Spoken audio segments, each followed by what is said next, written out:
What's up guys, this is Chris here, and today we're going to be having a pretty fun time. Today we're going to be going over the best guns of 2025 so far anyway. I figured I would give you a little bit of a list to update you on some of the better guns that have been released this year, since we've been lucky enough to have most of them. Now, there is a good selection of guns on this list. I tried to take into account price as well, so there'll be a lot of good guns for the money on this list. With that being said, let's get right into it. In at number 10, we have the FN Reflex XL. Now, the FN Reflex XL is an interesting gun because I honestly didn't really like the original Reflex all that much. It's a polymer frame striker fired pistol in the, what would you call it, the micro 9 category, whereas this is sort of a micro compact. So it is a 4-inch barrel with a 15 round magazine. It's a little like a Glock 19, but on Ozempic. It's half the width pretty much. It's not quite, but it's only an inch wide, making it very, very easy to carry. And the reason they're able to do that is using the same magazine technology of the P365, Shield Plus, etc. So it's FN's version of the P365 XL, which is why it's called the Reflex XL. Now, it's pretty cool. I will give it that. It shot a whole lot better than the original. The only thing I didn't like about the original really was the trigger, and it was very, very snappy.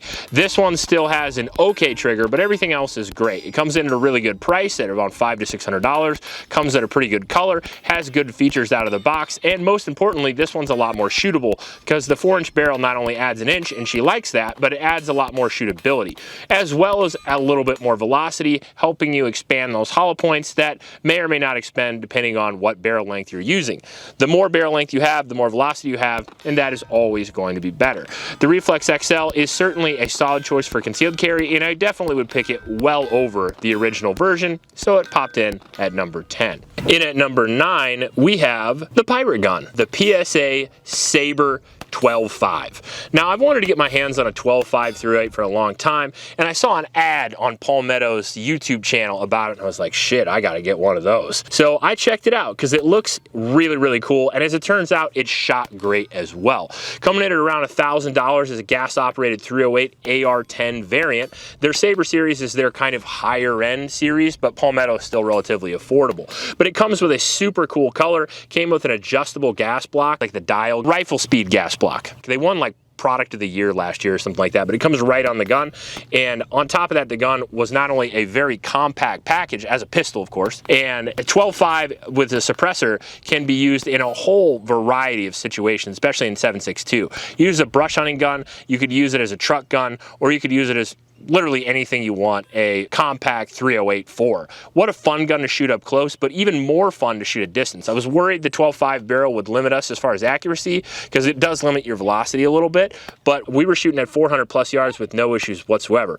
And that gas system also makes it very, very soft shooting. All of that for the money, plus how cool it looks, it was a pretty easy choice for this list. Now at number 8, we have the new Smith & Wesson CSX E-Series.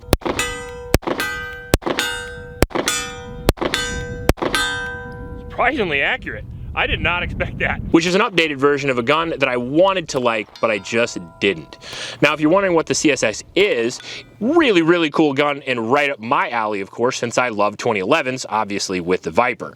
I wanted to like this gun a lot, but there was a lot of things I didn't like about it, but mainly the trigger and the reset of the trigger was a real pain in the ass.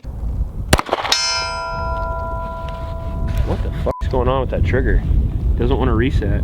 And I really appreciate Smith because they actually fixed those things on the E-Series. Not only did they fix the trigger, they also made the grip more modular, and they added a red dot mount. So you can have a tiny little red dotted double stack 1911 that you can carry in your pocket. And what a freaking cool gun that is. I would prefer a polymer frame, to be completely honest with you, but the aluminum frame will certainly do. What a cool gun, and certainly good enough to make number 8, especially considering it's my wife's new carry gun. I couldn't talk her into a shield, but she has been carrying the CSX, and that's close enough. At number 7, we have the Terran Tactical Viper.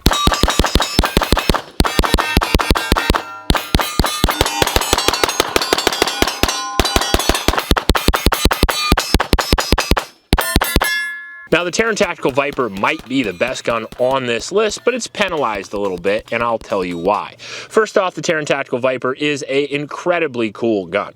It's incredibly cool because it's John Wick's new pistol. Now, John Wick uses this gun all the way through the ballerina. It is a double stack 1911 pistol or 2011 pistol with a polymer grip, steel frame, and steel slide. It also has a 4.5-inch island barrel, which looks incredibly cool. 2-pound trigger, ambi safety, and a phenomenal grip with a red dot mount, which makes it the first John Wick gun with a red dot, which is actually pretty sick. Now, this is a phenomenal gun. Shoots incredibly fast, shoots incredibly accurately, and has a high capacity with very, very low recoil. It's also not only very expensive, but you can't get one. It's currently not for sale, but we have one. Now, if you want to get one, it is actually this month's giveaway gun. Now, today, July 30th, is the last day to get into that giveaway. So if you want to get that awesome John Wick pistol, all you have to do is go to the link in the description below, pick up a limited edition collectible, and you're automatically entered to win a brand new Viper from Taran Tactical and from the new John Wick movie. Go check it out. But the John Wick Viper is certainly good enough to make it on this list, and one of the best guns I've ever shot on the channel. At number 6, we have the Canik Prime.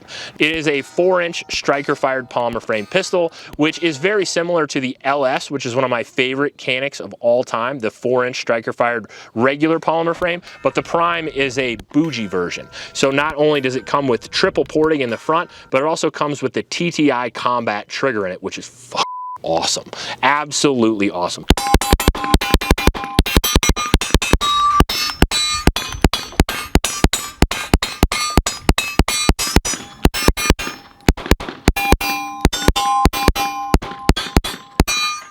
One of, if not the best, except for maybe the PDP, the best polymer frame striker fired trigger that you can possibly get. The trigger face on it is serrated and flat. It breaks right at 90 degrees, and it's like 3 pounds. It's like a little mini 2011, and I love it. On top of that, the Canik Prime has the best grip of all the Caniks with all that texture on it, and that 4-inch barrel allows you good ballistics for the 9mm cartridge. Now, the ports work, but I don't actually love the triple porting. If they'd put a single port component, I've been very happy, but for whatever, the triple porting doesn't seem to work quite as well, and it also makes it weirdly loud, at least all the people that have shot with us. Whether that's subjective or not, it may very well be. But just being slightly louder doesn't stop it from being a awesome gun. It has red dot plates right out of the factory, all coming in at around $700, making it an extremely good buy. All right, in at number 5, we have the Smith & Wesson Spec Series V, which stands for 5, so we put it at 5. I'm just kidding. It just happened that way. Now, the Smith & Wesson Spec Series is a very, very cool gun. It is a steel-framed version of the M&P, which is what we've all wanted for so long. At least us Smith & Wesson guys who shoot M&Ps a lot. I've wanted a steel-framed Smith & Wesson for so long, so I was so excited when I saw it at SHOT Show. It was the gun I was probably most excited for. Now, I'm still pretty excited about it. The only reason why I put it at number 5 is because I don't think it's for everybody, but I really like it. I mean, it is one of the best shooting guns we've had this year by a pretty wide margin. It not only has a steel frame, but it comes with a compensator, a screw-on compensator right out of the box. It has a lot of really cool slide milling, and it comes in a pretty sexy color, as well as having actual aggressive texture not only on the polymer, but on the steel frame as well, right where you grip, which feels great. That was one of my biggest complaints of the aluminum frame versions, so I'm glad they actually did that. Now, because they added weight and they added the comp to it, it is the lowest recoiling Smith & Wesson you can buy by a pretty wide margin. And it hangs with 2011s, and that's pretty awesome. It also has the new generation trigger in it, which feels phenomenal and has a very light reset. Now, they can take red dots and they come with tons of magazines. They also happen to have a mag well, and they are a phenomenal gun. If you're looking for the fastest, most accurate Smith & Wesson, that is your boy right there. Really, really cool gun and a solid entry by Smith, especially for us competition guys. Now, in at number 4, we have another go fast gun from a different company that I also really like, which is Staccato. Now, the Staccato P4 came out this year, but we're not going to talk about that, are we? Just kidding. I didn't like that one as much as the P45. So at number 4, it's the P45. It'd make more sense at number 4 to put the P4, but it just doesn't make the cut. The P45 is better, and you know it's better. Now, the P45 is a polymer frame single action pistol, which is in fact a 2011. Steel frame, steel slide, and polymer grip. And I like Staccato's new polymer grip. It feels really good. But what's different about the P45 is not only does it have a sight block separating it from the P4, but it also also has a Series 80 trigger, so it's going to be a little bit heavier, but it is drop safe and doesn't have a grip safety, which I really, really like. Now, the biggest selling point of the P45 is that it takes Glock mags, and it actually comes with 3 Metgar Glock mags right out of the box, which is pretty neat. If you have a big stockpile of Glock mags like I do, you can shoot the P45 at your leisure without having to buy a ton of mags. I do like the P45 a lot. We've actually had a ton of rounds through it, and it has been very reliable.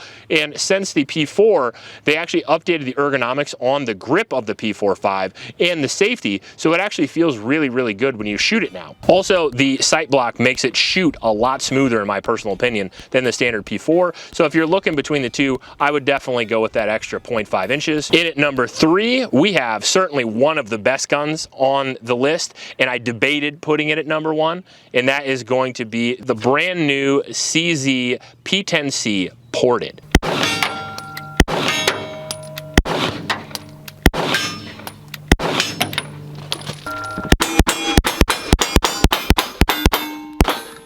Now, that's a 4-inch striker-fired polymer frame pistol with a great trigger, great ergonomics, a very low bore axis, and spoiler alert, it's ported. It has a single ported comp right in the barrel, giving it very, very low recoil. Now, we shot this gun last week, and I was really impressed. We shot 300 rounds through it, and that's not enough to give it a review, but I'm so excited about it that I decided I would put it on this list anyway, because is that gun cool. The best part about it is that it's only $500, making it maybe the best new gun for the money on the market today. Because a 4-inch 9mm striker-fired pistol is pretty much what everybody wants. It can do everything that you need it to do, which is why the Glock 19 was so famous.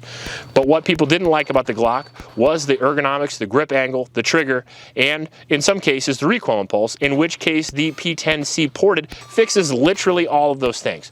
Ported gun that's reliable out of the factory is pretty awesome because it mitigates a lot of the recoil and muzzle flip that you feel. I feel like that really shoots flat. So you can shoot longer and you're going to be a better shooter. Okay, P10C Ported. Also, it makes you shoot faster, which makes you feel good about yourself. Good job, me. On top of that, it's got a really good trigger and really good ergonomics, and still comes in $200 less than a standard stock Glock. What's not to love? In at number 2, we have my personal favorite PCC that it came out in a long time, and that is going to be the Springfield Kuna.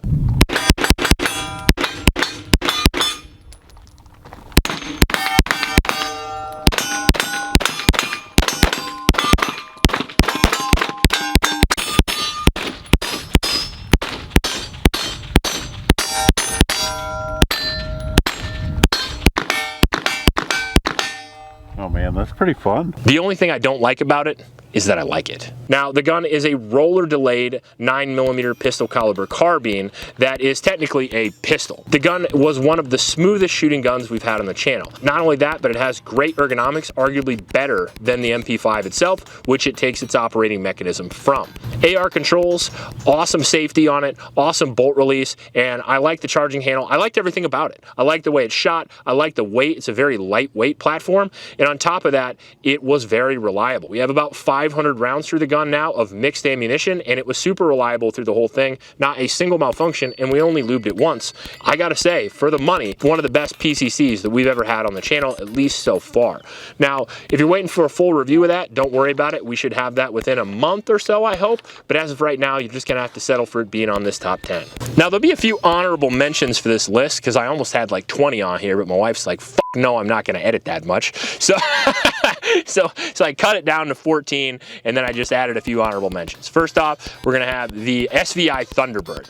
We didn't add that on the list because it's unbelievably expensive. You basically can't get one, and they're limited run, but they're very, very cool. If you decide you hate your kid and you don't want to pay for his college, Thunderbird's a good way to go. Second thing, the HK416 Generation 2, what is it, the A4? Super cool gun, don't get me wrong, absolutely love that gun, but they didn't change a lot from the original, and also that's like a $6,000 gun, so I left that one off as well.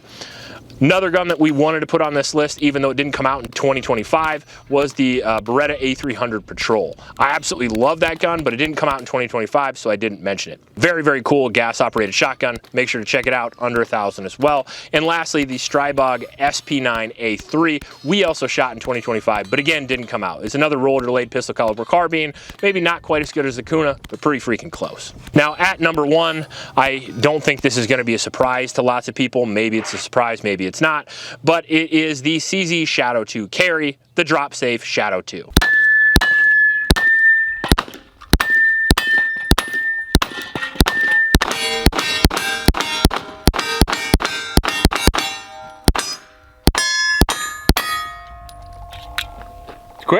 Of course, this is my number one. I love the Shadow 2. I have tens of thousands of rounds through four separate Shadow 2s. I also have another Shadow, a tactical sport. I have every version of the Shadow you can imagine. I love the gun. It's a double action, single action, steel frame pistol, usually with a 4.8-inch barrel, and a solid capacity of 18 to however many rounds that you want. Probably one of the most used competition pistols in the world today, and for good reason. They're under $1,000, they're reliable, they're accurate, and they shoot super smooth. So when CZ came out with a 4-inch version that is drop safe, I was all in on that. I was like, okay, well that's my new carry gun right there. Not only that, but it comes to market with a shield RMS pattern cut slide in it, so you can put the micro dots that you want on there, and it doesn't lose any functionality, it doesn't lose any shootability. It's a lot lighter. Instead of being around 42 ounces, it's around, I think, 30, something like that, because it has an aluminum frame, and on top of that, it's 100% drop safe, which is very cool. But my favorite part about it is instead of having a safety, you have a decocker, which if you carry it all the time is a lot more useful as far as everyday carry goes. Super cool gun. We got quite a few rounds through it with no issues whatsoever, and on top of that, it's super accurate and super fast. A tiny little version of a Shadow 2, how could that thing not be number one? If you had a different list, or you had a bunch of guns that you thought should have been on here, please leave them in the comment section below, because the year's not over yet, and I would love to review them, especially if I don't know what they are. So make sure to leave your list in the comment section below, and I'll check it out. Now today, July 30th, is the last day to get into that giveaway. So if you want to get that awesome John Wick pistol, all you have to do is go to the link in the description below, pick up a limited edition collectible, and you're automatically entered to win a brand new Viper from Terran Tactical and from the new John Wick movie. Go check it out. Please stop by your local homeless shelters and remember to recycle. I'll check you later.